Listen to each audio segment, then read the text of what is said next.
When you go to sleep tonight, don't do what she did. Once there was a young woman named Alicia who moved into a very old house with her parents, but she could have never expected the horrifying things that this would lead to. After living in this house for a few weeks, things started becoming strange. Alicia noticed she was becoming weaker and feeling sick. Pretty soon she couldn't leave her bed and would sleep for most of the day. The doctors came to examine her and everyone wanted to find out what this mysterious sickness was, but no one had any answers, until one day Alicia passed away while sleeping. Then after her funeral, her mother came home and with a broken heart began cleaning her room. That's when she noticed something strange about Alicia's pillow. There were 2 small red stains. She picked it up and realized the pillow was unusually heavy, so she called her husband to go look at it with her. Then Alicia's mother felt something inside the pillow move. Her father opened the pillow and took all the feathers out. There they saw something crawl out. It was a monstrous black spider. Night after night, as Alicia lay in bed, this huge spider had been slowly drinking all her blood through her pillow.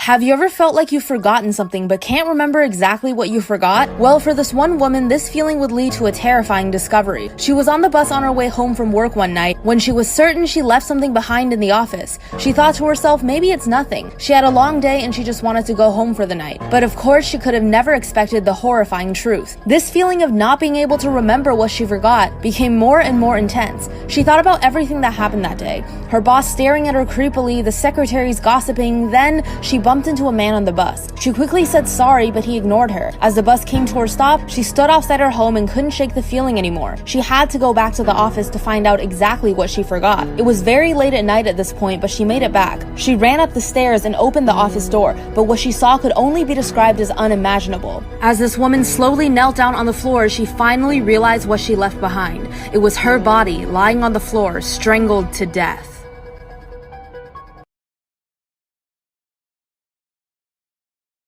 If you want to tan this summer, don't do what she did. Once there was a young woman who hated how pale she was, so she came up with an idea to get the perfect tan. But she could have never known the horrifying consequences her idea would lead to. She tried to go to all the tanning salons near her, but they would only allow her to tan for 30 minutes at a time. So she booked one session and afterwards thought that she still looked really pale. That's when she came up with the idea. She would book 30-minute appointments in every tanning salon in her city, back to back. She spent the next 4 days going from one tanning salon to another, and she finally began to see a difference. But this wasn't enough for her. So she went to a store and bought a special brand of tanning lotion. This lotion was made to increase your skin's sensitivity to light. She thought this would help her get the perfect tan, so she put it all over herself and let it soak. Then she made another set of tanning appointments. Later that day, the staff at the local tanning salon noticed the smell of something burning. They went to investigate and was horrified to find one of the tanning beds had caught fire. That's where the woman was found. She had literally cooked herself alive inside the tanning bed.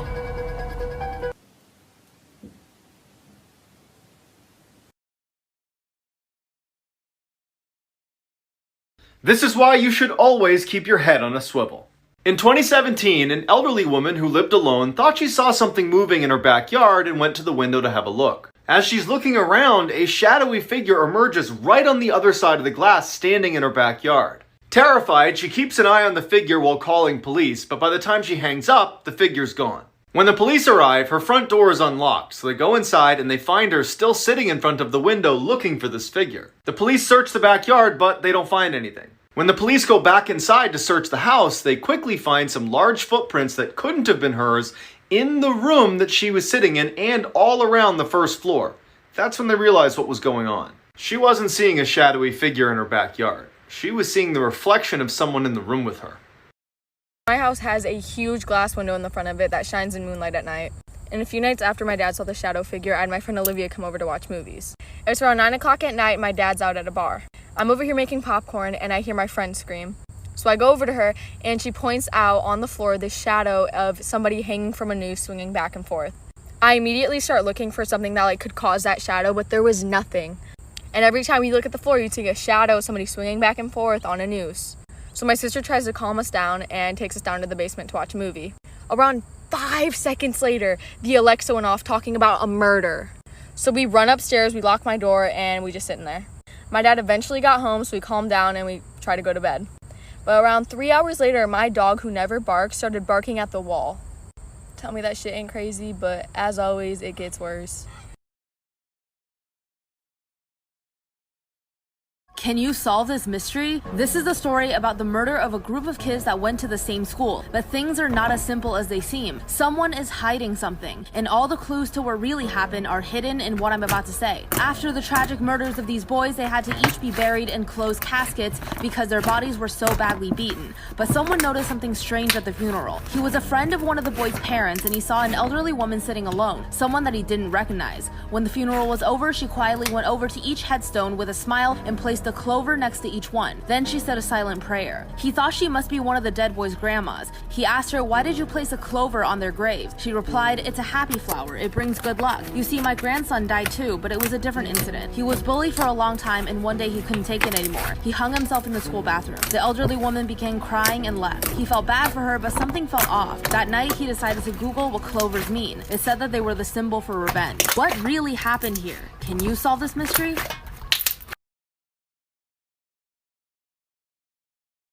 What would you do if someone said this to you? Once there was a girl in Korea who got in an elevator in the apartment building that she was living in when a stranger came in and told her something that was absolutely terrifying. This stranger came into the elevator with her and tried to make some small talk. He looked at the elevator buttons and said, "Oh, I see that you live on the 14th floor. I live on the 13th floor." She gave him a friendly response and even tried to flirt a little bit. She thought that he was attractive and wondered if they would get to know each other better. But things quickly took a horrifying turn. When the elevator arrived at the 13th floor, the man got off and said, "See you soon." But as the doors closed, he pulled out a knife from his jacket and with a terrifying smile said, "Upstairs." Then he ran towards the stairs. By this time, it was too late. The elevator doors were already closed. She tried to push as many buttons as possible, but it was of no use. She was stuck inside the elevator, unable to do anything, as the elevator made its way up to the 14th floor.